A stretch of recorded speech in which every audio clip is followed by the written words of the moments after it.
We really do have unlimited potential. I just realized whatever I choose to dedicate my energy to, that is what I can create in my life. Life is always balanced, like the right and the left brain, the logical and the heartfelt, intuitive.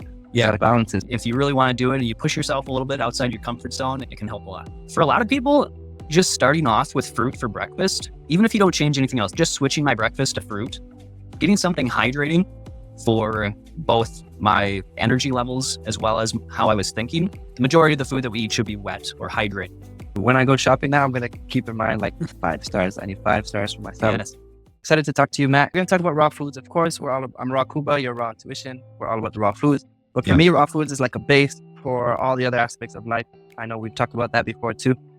So I'm going to ask you a little bit about your like content creator journey. Both of us are content creators, and I know a lot of people out there would love to do the same thing. And I know when I started, I never thought I would be one, and then it just naturally happened. So I'd love to hear how your journey started as well. So first off, can you tell the people what inspired you to start a raw food journey? What got you on the raw food path? How does that look? And what did that bring to your life?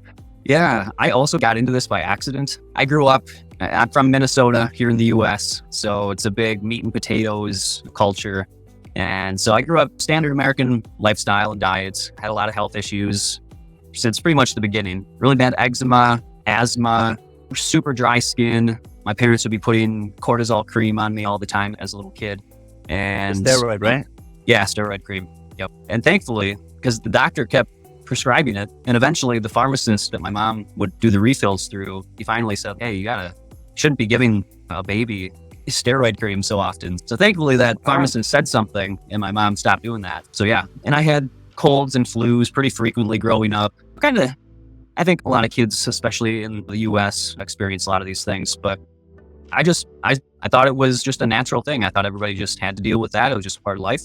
And so that's just how I grew up, with my inhaler, and I had allergy drops and things, because allergies was another big thing that I struggled with, as well as insomnia, constipation, a lot of these things. The next kind of turning point for me was when I was about 16 or 17 years old and I started to lose my hair. And that was like the most terrifying thing for me. And really young to be. Yeah, exactly. So yeah, I was terrified. It was like the most terrifying thing at that time for me. And so I started going online, like back in the early days when the internet just started coming in, and I was looking up foods and things I could do to stop hair loss and reverse hair loss, and came across all the animal products that I was already eating. And then one thing I did see in there in a lot of these websites was spinach, because they said it was a high protein leafy green. And I started making these big massive salads like 3 or 4 times a week. And of course they still had chicken and cheese and ranch dressing and all the other stuff in them. But it got me started on a path of eating more vegetables. And so I think that was like the first stepping stone for me to really step into this lifestyle, which I had no plans of doing, or I didn't even know what it was way back then. But it started to, I think, recondition my microbiome and just alter my taste buds for finding pleasure in vegetables. And it's funny, I think back to how I used to eat, and it's outside of a few. I remember having cut up melons, like cantaloupe and watermelon in the fridge. But outside of that, like, I really didn't eat much fruit at all growing up, or vegetables really. The vegetables that I would eat, they would come out of a can or out of a bag that you would microwave or something, and not the highest quality. And so when I started eating these big salads and started enjoying the taste of vegetables, it was nice. I always liked to seek out things to be healthy. Like, I always was looking for the like vitamin waters and Gatorade, because they promoted the vitamins and minerals that they had in them. And I would look for wheat bread instead of white bread and things like that. And so I was always in the mindset of, I want to be healthy. I just didn't understand what that took.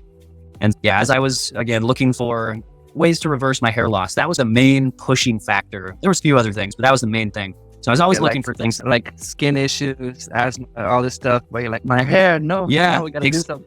Exactly. Because I think I really enjoyed styling my hair growing up, and the girls would always want to mess it up. I felt like that was a part of why people liked me, right? Especially girls. So I was really stressing about losing that, because it was kind of like losing a part of who I was. And yeah, so that was always a pushing thing. And the thing is with my skin too, I did have a lot of skin issues, needed things, and I would always constantly have a bottle or a little container of pimple cream or acne cream that I would constantly, just like all day, I would just be putting it on. And yeah, so I was dealing with a lot of these things. And eventually, when I was about 24 years old, I came across a radio program that was talking about juice fasting. And so I started, and actually just a couple of weeks before that, my brother had given me a juicer, a Jack LaLanne centrifugal juicer that he had received that he wasn't using. And the synchronicity just lined up in a way. My first juicer from my sister, actually, too. Really? Wow, that's Jack cool. LaLanne. Yeah, yeah. So yeah, I went out to the grocery store, picked up a bunch of fruits and vegetables, started juicing. I planned on just doing 2 days, like over the weekend, 2 or 3 days. And I ended up feeling so good at this juice. Yeah, just juice. It was like apples, carrots, ginger, celery, lemon. And I was like, pretty basic stuff.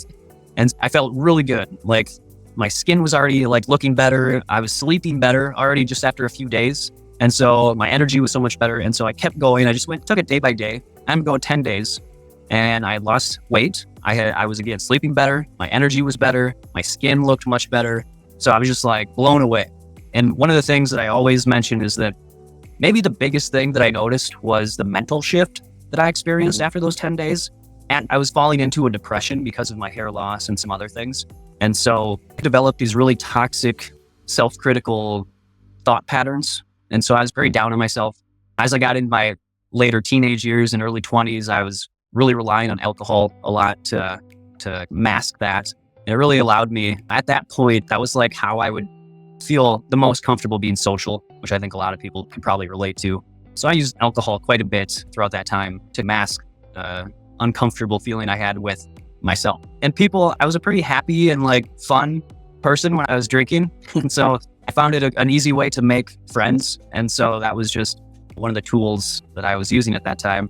But once I got onto the juice fast and went through that 10-day process, my thoughts, like my anxiety and just like the self-critical thought patterns that I was developing, I could really see them diminishing. And so I was starting to see gaining an awareness of those thought patterns and just like stepping back and separating myself from that so that I could really understand and comprehend what I was doing to myself by thinking that way and speaking that way to myself. And once I understood that and once I had that awareness, it just allowed me the opportunity to start making changes and speaking differently to myself and viewing myself differently. And once I did that, it was like so many things changed for me, just the direction of my life, just my overall disposition of life and of myself, of course. So it really set me on a path to thinking differently, thinking more positively, understanding that my potential, as everybody else, is truly unlimited. Like we really do have unlimited potential. I was starting to see the people that I saw that were so successful, whether it be business or like doctors or whatever, just people that were successful that I previously thought that I never could do. I was pretty down on myself. I didn't really think I could achieve much. And so when I had that switch in my mindset, I saw I'm no different than any of these people, the doctors or business people. It really just came down to they dedicated themselves to, say, a doctor. They dedicated themselves for 8+ years of studying and really just focusing their energy on becoming the doctor. And so I realized I could do that exact same thing. If I shift my attention away from sports and the bars and partying and shift that towards, at that time I was really, again, getting into health. If I just started studying health and studying the people that had the results that I wanted and like seeing how they achieved what they achieved, that I could do the exact same thing. It just took putting my energy into it and focusing and dedicating myself to it. I just realized whatever I choose to dedicate my energy to, that is what I can create in my life. And so that was just like a big shift for me. And that plays into, I think, the business side of this, as well as just the overall health, achieving the health that you desire, because I think everybody's starting to realize that you can have all the success, all the money, all the accolades, but if you don't have your health, then, it's not really going to be as fulfilling or as positive as you thought. You got to have your health first. And then I think that leads you to being able to really succeed in all the other areas of your life and really get the most out of it. So anyways, that's how I got into it. Is I did that juice fast. I started feeling so incredible. And then I really just dove into raw foods, like the nutrition science and anatomy and physiology. I just really wanted to understand the human body and understand nutrition and stuff like that. And so that's what I dedicated myself to. Over the next probably year or so, I continued to increase the amount of raw foods in my diet. And so until I was pretty much all raw for quite a while. Now at this point, I would say I'm high raw. I'm not as strict about being 100% because I don't feel it's 100% necessary all the time. Yeah, I just enjoy eating very high raw diets, whole food, plant-based. And yeah, it's led me to where I am today, which I never would have imagined that I would be.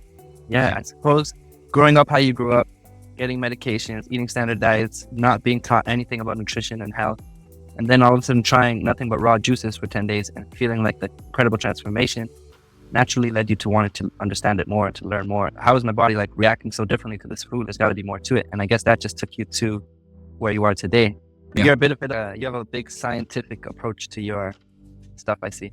Yeah, a little bit. Yeah. I do really like to understand the science. My channel name is Raw Intuition, so I do also really like to incorporate the intuitive aspect of it, because I think when people get too science-based, like nothing against people that are really into the science, because I am as well, but I think science can almost become a hindrance, I think, if you only focus on science and studies and things and not bring in the intuitive aspect and just testing it out and being honest about what the results are with you.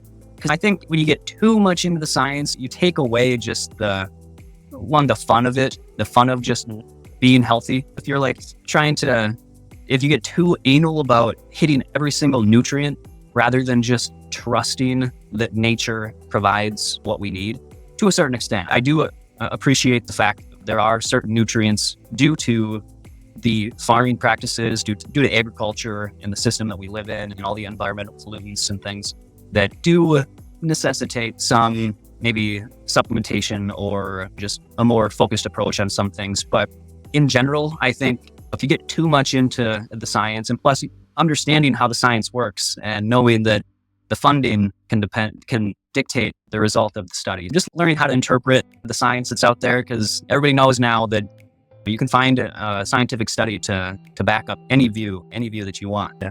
Understanding The that opposing views all have their backup. Yeah, exactly. So yeah, using intuition plus understanding the science a little bit, I think is a good way to be able to navigate the best way to approach diet and lifestyle.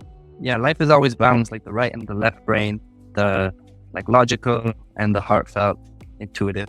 Yeah, balances. So if you understand the science but not stress it too much and tap into your intuition, you can fuse those worlds, and you'll know intuitively that green powder probably has that vitamin that I need, but I'm not like looking for that specific vitamin in a capsule or whatever because of science. So yeah, so it makes a lot of sense. I really like that vibe. It's a good balanced approach.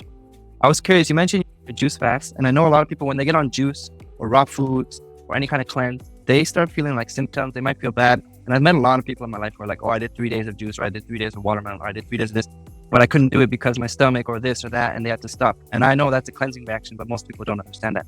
Yeah. Did you not experience that? Because you said you felt so good after 2 days, you kept going. Did you experience any like negative symptoms, side effects, or was it all joy and bliss? I had a little bit of fatigue. Like I was a little tired here and there, and I had maybe a little bit of a headache here and there, but it was pretty smooth.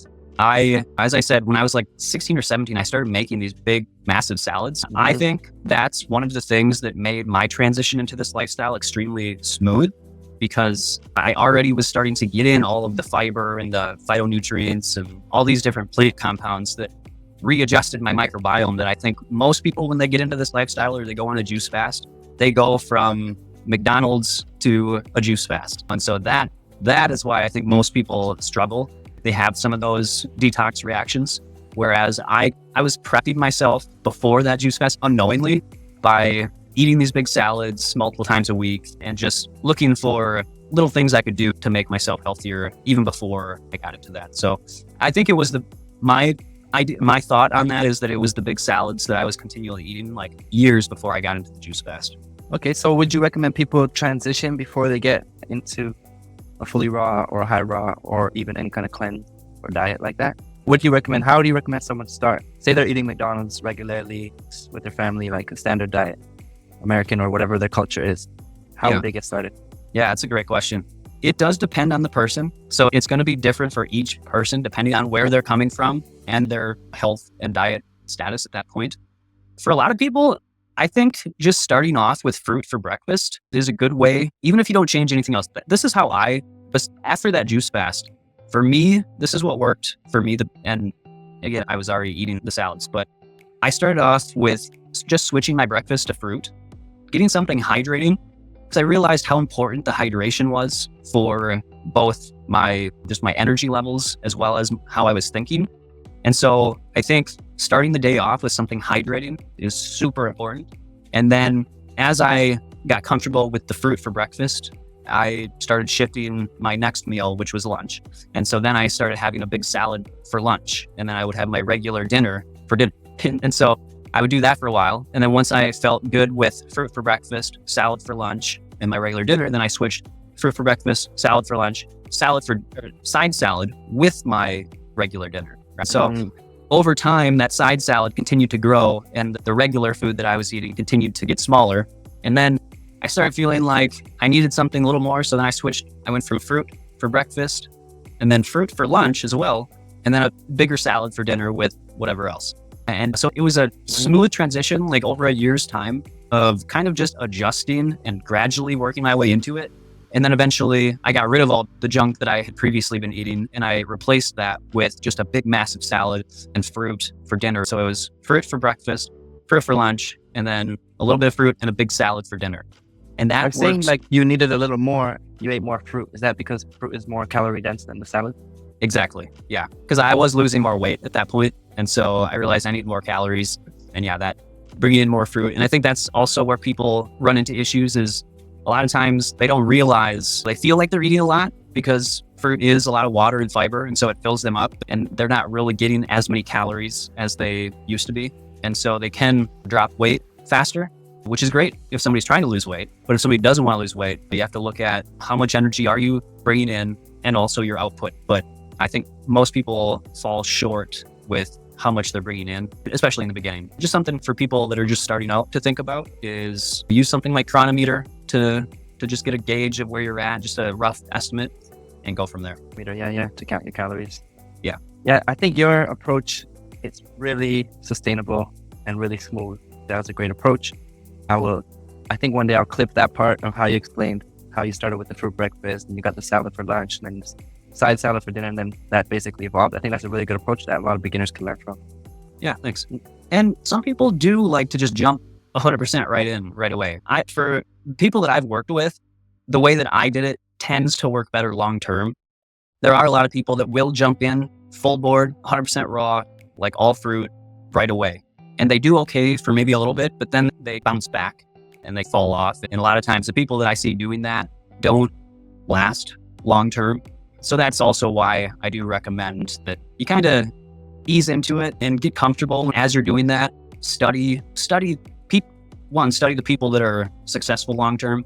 And then also for me, I love like reading PubMed articles on different topics that I'm interested in. So if there's something you're interested in, if you want to learn more about the microbiome or brain health or liver health or whatever it is, go on to PubMed. And for me, I think PubMed a way better learning tool than going on just Google and looking up blog posts and different articles. Because a lot of times it's going to be good sometimes. It's going to have good information sometimes when you just Google something. But I think the best way to get a really good understanding of any topic is to look up the research articles that are out there, because they just explain much more in depth on that topic. So for me, it's much more beneficial to use PubMed to search. And these are like scientific? Yeah, it's research studies and papers like that. So it's pretty legit. Yeah. Yep. Yeah. Awesome. Now I'm curious, you said all of these things about your journey, how you started, how you transitioned, and that you never expected to be where you are today. Can you tell us where you are today with raw intuition? How did that come about? And what motivated you to share your journey online? Yeah. So what motivated me to start sharing online was actually a video that I saw from John Kohler and Durian Rider way back in the day. And they were together in one video? Yeah, together in one video. And I think they might have been at Woodstock Fruit Fest. And they were talking about how it's a responsibility for those of us that understand the true benefits of this lifestyle to start sharing it and to create a YouTube channel and start sharing your experience on this lifestyle so that other people can learn about it and experience it too. And so that's one of the things that stick out in my mind as far as remembering back to what really pushed me to start my YouTube channel, because I was not a public speaker ever in my life. I was terrified of public speaking. And so I wasn't really one to really do something like YouTube or anything, but I was inspired by that idea that I'm benefiting from John and During Rider and everybody else like at Woodstock that was sharing back then. I was benefiting from that. So it was only right, I felt, for me to start doing the exact same thing so that other people could experience that. And so that was one of the things that pushed me to start my YouTube channel. And back then it was Small Steps to Success was my first YouTube channel. And so then after a few years, when I felt, okay, like I'm starting to understand this pretty well. I feel like I can explain it to people and I wanted to make it more official. So then I started Raw Intuition. I think back, I remember what year I started. It was maybe 2015 or 2016. I'd have to look. I don't actually remember. But yeah, I switched to Raw Intuition because I wanted to actually make it like a business and I wanted to start doing coaching and things. And so that's what I did. Came up with the Raw Intuition name and filed it as a business. And I started doing classes at local co-ops and health food stores around Minnesota here. In-person classes? Yeah, in-person classes. Yeah, uncooking classes. I would show them how to make some fancy raw food dishes. And at the same time, because I've always been I like to teach people, and I don't just want to show them how to make a recipe. I want them to understand why it's beneficial to eat the recipe and eat whole plant foods. So I always made my classes a blend of food and showing them how to make these recipes, but also a pretty in-depth informational session on why raw food, the benefits of eating fresh fruits and vegetables, enzymes and hydration and all that stuff. So yeah, and I got such great feedback on those classes that it just inspired me to keep going even further. And yeah, so that's where I started. I started with teaching the classes. I went down to, so also in the beginning, before I started my classes, and when I realized I wanted to teach people, I wanted to get some more in-depth training. So first I gotta get all this straight. First, I did my detoxification specialist level 1 certification through Dr. Robert Morse at home. And I loved that. And then between that, and I went down to Florida to do level 2 and get certified down there with him. Before I went down there, I went to Atlanta and I did a 3-week raw food chef and raw food educator certification course at the Graph Academy of Raw Food Education is what it was called back then. I know they changed the name now. I can't recall what it is, but it was great. It was one of the best experiences that I can remember ever having. And that was actually the first time I shaved my head. I shaved my head right before going down to Atlanta. And I was like contemplating, should I shave my head or not? Because I was so tired of dealing with my hair that that was one of the other things where the juice fast cleared up my mind to see that was something I needed to change if I really wanted to take a step forward.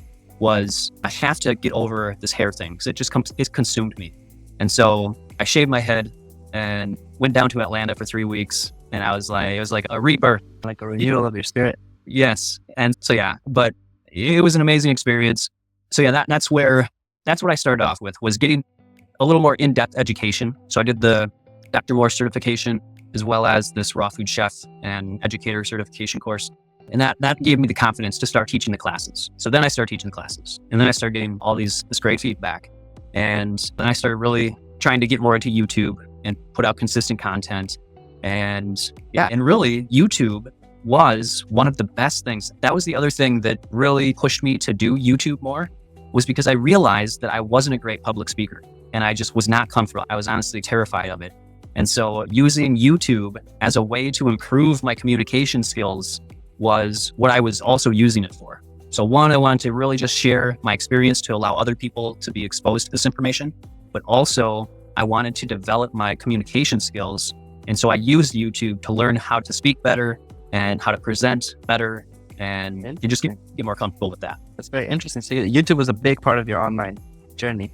And it sounded like you mentioned at the beginning, you started with YouTube, am I right? With the Small Steps to Success channel? Yeah, I did start with that. Was that the first endeavor you did online, like YouTube? Yes. Yep. Other than Facebook, I would post on Facebook. I would never do like video or anything, but I would post my thoughts on Facebook. But then I got kind of over Facebook, and then I switched to wanting to do more like public speaking type stuff or just presenting. So yeah, YouTube was huge for me in so many ways. Yeah, so it really benefited me. And today, would you say YouTube is still like your primary platform, or how does it look like today? Yeah, YouTube and Instagram. YouTube is what I would love to use the most. I actually use Instagram a little bit more right now just because it's easier. I can just throw a post out there because life in the last few years has gotten more busy. And so I haven't had the time to dedicate to making videos and editing videos. So also what I realized was that because I do want to continue making regular YouTube content, and I think if there's people out there that also feel like life is just so busy and they don't have time to edit videos and things like we're doing right now, you can do a live and you don't have to edit anything. You just jump on, you share your thoughts, and then it posts itself and you don't have to edit. And so that's what I learned to do is now I have my 2 weekly shows. I have my health show and my game show, and everything I do pretty much is live now. I do want to get more into doing edited videos again because I do enjoy doing that. It's just that I've had to kind of restructure things with just the busyness of everything. And yeah, so I think it's about finding ways to make it work. If you want to make it work, you got to find, if one way is seeming like it's just not going to work, or it's not the most efficient use of your time, or you just feel like you're crunched for time. Like me, I went to more live style videos, and that kind of allowed me to continue making regular content on YouTube. And also, I think it's another way. I think a lot of people are nervous about going live because they can't edit and they're just exposing themselves. So they get a little more nervous with the live style. And again, it's just another way to develop your skills and feel more comfortable speaking and presenting. Going live it was difficult for me to do at first because I was nervous too. But then once I started doing it, I realized it was really helping me to feel more comfortable and feel more confident. So yeah, there's always a way to, even if things seem like you just don't have time or don't feel comfortable doing something, if you really want to do it and you push yourself a little bit outside your comfort zone, it can help a lot. Yeah, and whichever path you take, whether you're doing live videos, edited videos, Instagram reels, whatever path you choose, just doing it and then doing it again and then doing it again, you're going to get more and more natural, more and more better at it. Yeah. So you're never going to be like perfect to start. You just got to start and then keep doing it, and then you get practice and you get better with experience. Yeah, that's interesting because with contentpreneurs and Ted Carr, I work with Ted Carr and contentpreneurs, and myself personally, we're all getting in the direction right now of using YouTube more. We're going to grow our YouTube with contentpreneurs, and then myself personally too. I just feel intuitively called to put more effort in YouTube because I didn't put that much love. Like you said, Instagram's easy. You put post stuff easier. Everyone's hanging out there. I don't know. It became natural. But yeah, I really see using YouTube more going forward. Me too. I think it's a cool platform because, especially like you said, you do a lot of educational stuff, and people are searching for stuff on YouTube, like a search engine, and you can find educational stuff and value from whenever you posted it. Like it's always there. Whereas Instagram and TikTok is like fast. It's cool today, tomorrow is dead. Yeah. Whereas YouTube is like everlasting. So it's really good. Yeah. Yeah. So I wanted to ask you about your audience. Like, how did you grow your audience initially? How did you attract people to your channel and grow your audience?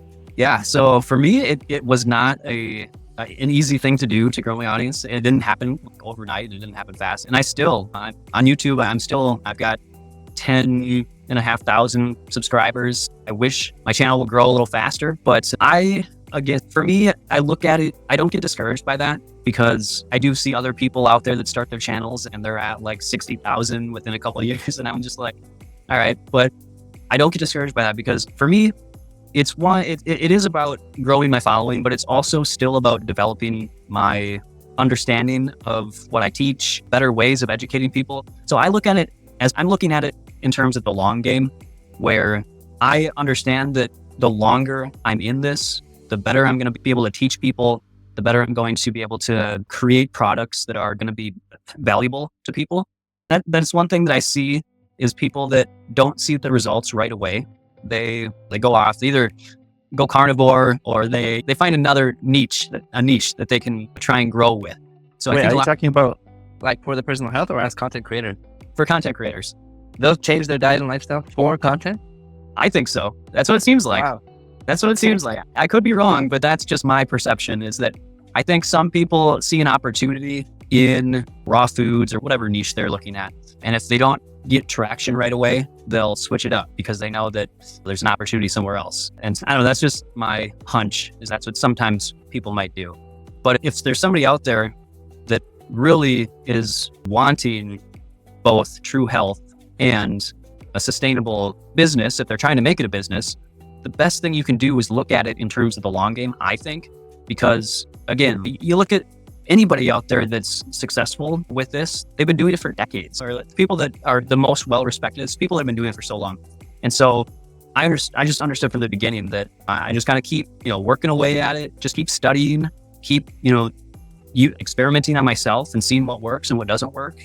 And that's my approach. But throughout that time, I realized I wanted to write a book. And so when I realized that, I just started jotting down notes and I started writing a book many years ago. And it just kept getting longer and longer. And I was like, all right, it's going to be a pretty big book. But then in I think it was 2020 or 2021, when Lissa and Chris started the bundle, I realized that would be an opportunity for me to actually create something, like finish something, like my book. And so that was the accountability that I needed. And I think that's one of the things that I try and share with people, is that accountability is so important. If you're trying to start making positive steps in this direction. For me, I really wanted to have some tools for people, for coaching, for my coaching clients, but also people, if I wasn't able to coach somebody, I wanted to have them, at least I want to be able to hand them something that they could use. So first I started out with this little, like a starter's guide. It was just like a little PDF, a 2-page PDF that I would try and give people that either didn't want to do coaching or they just wanted a quick little bit of advice. I just said, here, look at this. But I wanted to have an actual comprehensive book or resource that I could give people that were considering coaching, but they weren't quite ready for it. So anyways, the bundle is what gave me that last push that I needed to finally finalize a book that I was trying to create. And so, yeah, I feel like I forgot the main question. And so I'm just going to go ahead. But you used that book for the bundle. Yeah. So that big book that I started writing, and I guess this is a point that I guess I can make with this, is that I think it's important if you want to create something, you're not exactly sure what it is, start writing down ideas. So this is what I did. I started just writing every time something of interest would come to my mind or I would come across something. I would start writing. I'd have a page dedicated to that topic. I would start writing down everything that I was coming across and learning about that on that page. And then, eventually I had several pages, and that's why I was like, all right, I can make this into a book. But it just kept going and going. I never had an actual endpoint of when I was going to publish this book or what it was going to be called or anything. So in 2020, I think it was, when Lissa and Chris started the bundles that they do, I was like, okay, this is an opportunity. I have to, I'm going to commit to somebody else. Somebody else is going to expect me to have a finished product at a deadline. And so that is what pushed me to finally create the books that I've created today, which I'm very proud of. I love how they came out. And yeah, so that was just another one of the ways that I've gotten to where I am today with the books that I have, and just the more of a valuable tool, I think, for people to use that I don't coach one-on-one. And so, can you tell us what these books are about and where people can find them? Sure. Yeah, I've got them right here. So I've got I still have it right here. What do you ask? Here it is. Yeah. So this was my first one, and this is 21-Day Raw Transformation Program. And so it's for 200 pages. So it's got a meal plan and recipes, and also just a pretty in-depth summary of how I think you can make this lifestyle healthy and sustainable. And it's on my website, myrawintuition.com, or it's on Amazon. You can pick up the paperback on Amazon. And so, yeah, once I finished this book and I had that dopamine rush and really just the fulfillment and of having a tangible thing that I could hold in my hand that I created for people, and the feedback that I got back was great.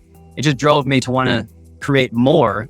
And so the next one I actually wrote was 5-Star Digestion. And this is a much smaller book. It's a much more simple book, but I still think it's a valuable tool for anybody that's struggling with digestion, which that was actually one of the driving things to make me write this book, was that most people that I coached, actually, I would say every single person that I coached has a digestive issue. There's a root in the digestion. Very true. Yes. Yep. And so I wanted to summarize most of the things that I see people running into issues with, because a lot of people just look at the diet, but there's also other lifestyle factors and other environmental factors that people don't realize are affecting their digestion. And so I just wanted to make a nice little concise book to give people an idea, a full picture of things to consider. And then I wrote 5-Star Salad Revolution. Really happy with how that one came out as well. And it's really, as I said, I got into the big salads early on. And I really think that was one of the big reasons why my transition was so smooth and why I've had such good success long-term never had any teeth issues, never had digestive issues, don't have cravings. Everything has been great for the most part. And so that's what kind of inspired me to dedicate a book to what I coined as the 5-star salad. Yeah. And I really like that concept of the 5-star salad. And I wanted to ask you about it. This might be a good time. Sure. And you have the 5-star digestion, I guess you said, like this concept of the 5-star revolution or whatever you call it. Like 5-star salad revolution. Yeah, I really like that idea. And I remember you talked about it one time a couple of years ago. I forget where, and it stuck with me. Can you tell the people what that means? Yeah. Tell us about your 5-star salad. The 5-star salad is just a salad. As I was getting into teaching people about this lifestyle, I realized so many people had pretty subpar relationships with greens. I just noticed a lot of people were so focused on fruit, and I'm a big fruit guy. I love fruit, of course, but I think the greens are so important. And so when I realized most people aren't really eating many greens, even when they think they are, even when they tell me they eat a lot of greens, when I coach them and they show me their food log, they're really not eating that many greens. And when I asked them, would you increase your greens? And they're like, most people didn't really care for greens. And so I was like, why do I really love my salads? And I just look forward to them at the end of the day. And other people don't. Other people have such a bad relationship with salads and greens. And so I looked at what I was putting into my salads and how I was designing my salads as to why I really enjoyed them, because they're probably my favorite meal of the day. Even though fruit is number one for me, but my salad is a meal. I don't know, it's just so satisfying. I came up with these 5 key points of how I compose my salad. And I think those are the 5 points that make them so satisfying and nourishing and just such a great meal. That was the other thing. I wanted to make a salad, like show people how to make a salad that felt like a meal after you ate it. It wasn't just like a side salad or anything like that. So I'll give you the 5 satiating meal that after you eat it, you're satisfied. You don't need any more food. You're good. Exactly. Yep. And so the 5 pillars, I can rattle them off here quickly. The first one is you want to have at least a pound of leafy greens in your salad. So might seem like a lot. What does a pound look like? It does. Honestly, this head of romaine was over a pound of leafy greens. So if you get a decent size head of romaine, that alone is going to be over a pound. So it's really not as much as you think, especially if you chop it up, it's not that much. So like a head of romaine or green leaf lettuce, a lot of times will be pretty close to a pound. And then so if that's a little too much for some people, which I know people tell me that, they're like, I can't eat that big of a salad right now. So you work your way up to it if you are desiring to achieve the 5-star salad status. Right? So you can work your way up over time. The second pillar is to have at least a little bit of a cruciferous vegetable, a cruciferous leafy green like kale, collards, bok choy, arugula, something like that. I think it brings in some additional beneficial nutrients. Arugula count. Yeah, arugula is cruciferous, yeah. Is cabbage cruciferous? Yep. And then how about broccoli? Can you use that? You could use that, yeah, for sure. Okay. So yeah, I think not only does it bring in the additional nutritional benefits, but also they're a little more calorie dense of a green. And so they have a little more of a substantial feeling when you're eating it. So when you have kale in your salad or whatever, and it doesn't have to be a ton, it can just be a little, it just feels more hearty. And so that's why I recommend putting in a little bit of that. And then the third pillar is to have one fresh herb. So have some cilantro or parsley or dill or basil. Just chop up a little of that, put that in there. It gives it a nice flavor. Again, some additional nutrients and antioxidants. And then the fourth pillar is to have 5 different colors, at least 5 different colors in your salad. So the colors are representing the polyphenols and the other flavonoids and carotenoids, all these different phytochemicals that are so important. And this is actually a main part of the new book that I'm writing right now. The colors in the food, so key in instructing our genetic makeup, instructing our metabolic pathways, and just the inflammatory state in the body. The colors are so key to getting to the health. Having at least 5 different colors in the salad, I think, is a great way to go. It gives you variety, but also it gives you those powerful phytochemicals that are so health protective and longevity promoting. And then green, we're talking like red, orange, yellow, purple, blue, black, white, brown. There's a whole rainbow of different colors that you can fit in. Yeah, some people think white, like onions or mushrooms or daikon radish or something. They're like, it's white. Some people are down on white foods, but they actually have some good benefits too. So I think it's good to not only choose red onion, choose some white onion or yellow onion, switch it up, because you're getting in each one of these colors is representing a different phytochemical that has different biological effects in the body. I've heard some people say red onion has more of this phytonutrient, so there's no reason to ever have white onion. I don't think that's true. I think you want to switch it up because, again, they each have their own benefits. Yeah. And then the final and fifth pillar is to top your salad with a whole food, plant-based, homemade dressing.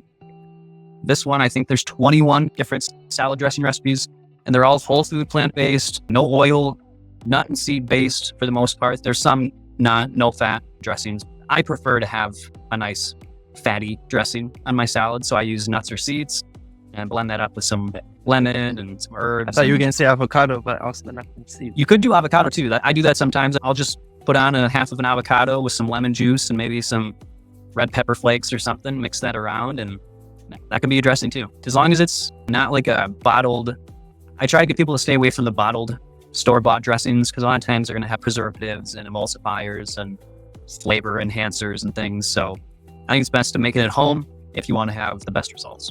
Definitely. Yeah, that's a beautiful salad. I'm actually going shopping tonight after this interview. When I go shopping now, I'm going to keep in mind like 5 stars. I need 5 stars for my salad. Yes.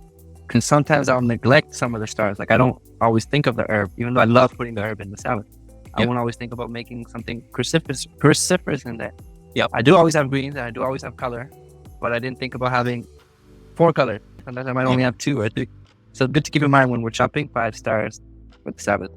Yeah. And that's one of the nice compliments that I've received from people is that they say pretty much just what you said. It gives them more like purpose when they're grocery shopping. Direction gives you direction. More direction. And so I'm glad that it's helpful for people in that way. Yeah, that 5-star salad, think about how robust your microbiome will be if you eat that every day. Yeah, and I've been eating that. Really I've been eating that. People. I would say 99% of my dinners over the last decade at least have been one of these salads. Beautiful. Yeah. Okay, I noticed we're getting on to the hour. Before we go, I wanted to ask you, what are your future plans for Raw Intuition? I know you mentioned the book coming up. Can you talk a little bit about that before we close off? Yeah. So the book I'm writing right now is going to be called 5-Star Weight Loss, because weight is something that it's always something that clients or just people I see online are interested in. Yeah, always. Yeah. Yep. So I've got my own way that I like to teach people on how to maintain a healthy weight and achieve the health that you desire, body that you desire in a very healthy and sustainable way. And so that's what this new book is going to be about. Again, a lot of it. One of the main points of it is going to be the colors and eating in a way that's hydrating, because hydration is something I think the majority of people out there are deficient in. Is they're dehydrated, eating a lot of cooked foods and dry foods and processed foods. So focusing on wet foods is what I call them. Wet foods and that means, for example, if you like nuts and seeds, I recommend, like I do, to put them into a salad dressing that is water-based, or you could put like any juice. I know some people like to use juice as their base instead of water for dressings and things. So you can do that. But as long as it's in a wet form, I think that's key to achieving the body weight that we desire, but also just the energy levels and the mental clarity and all that. The majority of the food that we eat should be wet or hydrated. Yeah. So that's where that book is going. I'm still working on coming up with everything that's going to be in there, but there's that. And then I'm also focusing on my health show and my game show. If I could, the game show, I love. That's so fun. Game show. Thank you. Yeah, I love coming up with the questions and just the whole game show atmosphere. Yeah, very creative, man. Very creative. Thank you. So yeah, you make the guests nervous sometimes. I know, but yeah, I hope my goal for the game show is to test people, but also make it fun and educational for the audience. So yeah, I hope people enjoy it. They're on it, but yeah, so that's what I'm focusing on right now. And in addition to the book that I'm writing, as well as I do intend to start up a group coaching program eventually here. That's been on my mind for quite a while now, and I'm finally getting close to feeling like I'm ready to put that together and have a group coaching program that people can go through. And so they're doing one-on-one coaching. Yep. And it's just the one-on-one coaching. I really enjoy connecting with people. It's just more difficult to fit everybody in. So I think having the group coaching program is going to be much more valuable for probably the clients as well as for me. Yeah. I think group coaching is great because then people learn from other people. Yeah. You learn from each other, and then ideas come up for people that they would have not thought of just one-on-one. Exactly. I agree. That's awesome. Lots of cool things. This was really fun talking to you, man. Connecting with you again. Yeah. Before we leave, Any advice for those looking to follow in your footsteps? Someone who got on the health raw vegan journey and started a raw intuition like channel, business, and all this. So any advice for someone wanting to follow that same path? Yeah. So first, for advice for people out there that are trying or considering doing something like this, educating people on health and diet, I'll say that the 3P concept that I talk about in 21 Day Raw Transformation Program applies to business as well. And even if you're not trying to make it a business, if you just want to create a social media, presence or just a channel, the 3Ps would probably be the best way to explain my view on it. And so that's the first P is patience. I think patience is absolutely critical. I think everybody wants results right now, and they want the followers and the income and the wisdom and the knowledge, the success like tomorrow or next week or even next year, right? It takes time to develop your understanding, to develop your style, to develop get your own results, right? So don't be too impatient when it comes to whether you're trying to gain a following online. Understand that it can take a long time, but as long as you stay dedicated, the next P is persistence. So you want to stay persistent, even when you put up a video and it doesn't get any views or it gets very few views or you get some negative comments. You have to really know your why, as they say. You have to really understand what you're doing it for. And for me, there was a few things for me for like my why. One was sharing the vegan message. I really tried to think about the animals that are out there that I realized are dying needlessly and going through a lot of suffering for really no reason, no necessary reason. And so that was something that pushed me. So finding something outside of yourself that can be a motivating factor. And so I wanted to put out a vegan message, share with people you can be healthy without eating animals. Fruits and vegetables are species-specific foods. And I always use the animals as a motivating factor for me to continue putting out messages, putting out content, videos. And then also my own motivating factor for myself was that I don't want to live my life working for somebody else for something that I'm not passionate about. I feel like I have found my passion in educating people about raw fruits and vegetables and just healthy, whole food, plant-based dieting and just living a holistic lifestyle. And I've always liked educating people about things, like even before I got into this, but now it gives me so much more purpose and I see the results from people that I've helped. And that feels really good to see that I've given somebody something valuable that has been able to change their life. And so finding something outside of yourself, also finding out something inside of yourself that is something that can drive you and keep you being persistent, even when things aren't necessarily going the way that you had hoped. And then the last one is practicality. And it's very similar to being persistent and understanding that it's not always going to go up. Everything goes up and down. You just got to keep the trend going up. And so being practical is another thing, not expecting everything to happen next year or next month or tomorrow. So understand that if you're passionate about something, you want to really be successful with it, you got to play the long game and you have to stay patient, persistent, and practical in your approach. Because if you don't, it's easy to get discouraged and get negative. And with that also, just a side note, surround yourself with positive people, build a team around you like Kuba's done that is positive, that is hopefully has knowledge and skills that you don't yet have that you can learn from them. So you want to surround yourself with people that have valuable information that can help you and you also can help them with something. But really, it doesn't need to be a relationship that depends on exchanging something other than your good energy and your good motivation and your support. So even if it's not somebody that's super knowledgeable in something that you're wanting to know, as long as they're supportive, they're motivating for you, they give you that good energy, I think that's important too. So put yourself in the right environments is another key part of that, which is the people you're around, content you consume online, the content you consume not online, the music you listen to, all that stuff. So all the things that you're taking in, just do your best to analyze to see if that's allowing you or if that's pushing you or if that's motivating you or benefiting you in the long run. And if not, make some adjustments. But yeah, so that's how I have approached it, is having the patience as best as I can, even though I myself get impatient sometimes and I get frustrated and wish that my channel grew faster. But again, I think when you find the thing that is truly your thing, right? I think that's when you start to take off. And it's just about being persistent until you find that thing that you really, that comes out of you so passionately and uniquely, and people recognize it. Just stay positive, surround yourself with positive people, do things that you enjoy, and don't expect everything to happen overnight. Yeah, because sometimes you just have to do what feels right in the moment. Yeah. And share that, and then that could evolve as you find like that thing that you're really passionate about. Yep. So sometimes it might not be the thing that you're doing right now, but you have to do it to realize it's not the thing, and then to do the next thing.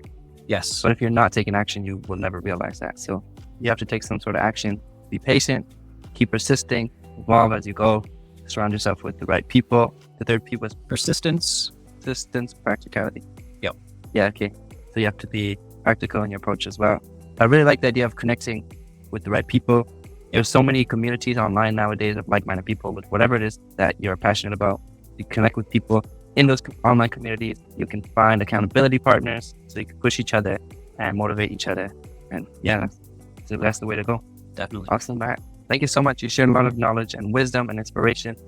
I think you're on a beautiful path. I want to see you keep going, and I want to see you growing and helping more people. Yeah, I think it's beautiful.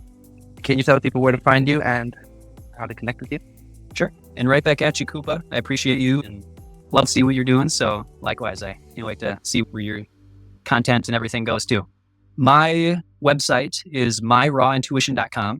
So you can find my coaching services and my ebooks and things there. I do have a newsletter that you can sign up for on my website. If you want to stay in touch that way, I would be happy to have you on my newsletter list. You can also find my books on Amazon. You can search Matt Bennett in Amazon. It should pull up my books. And then, yeah, YouTube and Instagram. My handle is Raw Intuition. So that's where you can find me. I'll put your links below. It was really cool connecting with you again, like always, Matt. Likewise. Thank you so much. Much love, brother. All right, much love.